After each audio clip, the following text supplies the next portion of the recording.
अस्सलाम वालेकुम फ्रेंड्स, उम्मीद है कि आप सब खैरियत से होंगे। तो फ्रेंड्स, आज मैं आप लोगों को सब्जियों के फ़ायदे बता रही हूँ, सब्जियों के जूस के फ़ायदे। तो फ्रेंड्स, आप लोग इसे लाजमी सुन लीजिएगा। 4 जो हैं सब्जियाँ जिनके जूस बीमारियों में काम आते हैं।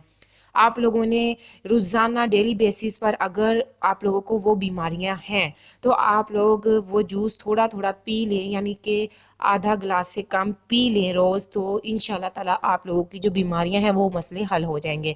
तो जाने से पहले आप लोग हमारे चैनल को सब्सक्राइब कर लीजिए ताकि आप लोगों को इन्फॉर्मेटिव वीडियोस मिलती रहें।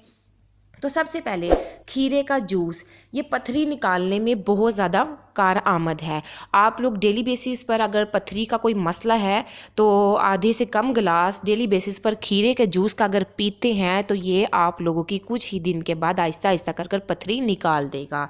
दूसरा जूस जो है वो है लहसुन का। तो फ्रेंड्स, ये बहुत ज़्यादा कारआमद है दमे के मरीज़ों के लिए। तो आप लोग या तो लहसुन खा लिया करें या फिर इसका जूस भी निकाल कर पी सकते हैं। जूस निकाल कर पीना बहुत मुश्किल है, लेकिन आप अगर डेली बेसिस पर 2 जो छोटे छोटे जवे होते हैं अगर वो खा लें पानी के साथ तो आप लोगों का ये मसला हल हो जाएगा इंशाल्लाह। जो तीसरा इसका जो सब्ज़ी है जिसका फ़ायदा है करेले का जूस। दोस्तों, ये बहुत ज़्यादा ज़बरदस्त है। ये अंदर से आप लोगों की जो बीमारियां होती है उनको ख़त्म करता है। जिन लोगों को फुंसी फोड़े दाने वगैरह बन जाते हैं ये उनके लिए भी बहुत ज़्यादा फ़ायदेमंद है, और खूनी बवासीर के लिए भी बहुत ज़्यादा ज़बरदस्त है ये।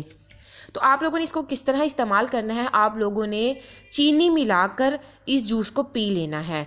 तो कड़वा होता है लेकिन ये है कि इसके बहुत ज़्यादा फ़ायदे हैं। अगर आप लोगों के जिस्म पर दाने वगैरह निकल रहे हैं या फिर एलर्जी है तो आप लोग इसको लाजमी इस्तेमाल कीजिएगा। उसके बाद आपको बता रही हूँ लास्ट में जो है वो है धनिए का जूस। आप लोगों ने सब्ज़ धनिए का जूस निकाल लेना है, ये गंजपन को दूर करता है। तो ये बहुत ज़्यादा ज़बरदस्त है। फ्रेंड्स, आप लोगों ने सब्ज़ धनिए का जूस लेना है और उसको अपने सर पर थोड़ा थोड़ा अप्लाई करना है। डेली बेसिस पर अगर आप लोग इसको अप्लाई करते हैं या हफ्ते में 2-3 बार अप्लाई करते हैं तो आप लोगों का गंजपन का जो शिकायत है वो दूर हो जाएगी। वीडियो को लाजमी शेयर कीजिए ताकि किसी का भी आपकी वजह से फ़ायदा हो जाए, और thank you for watching my video.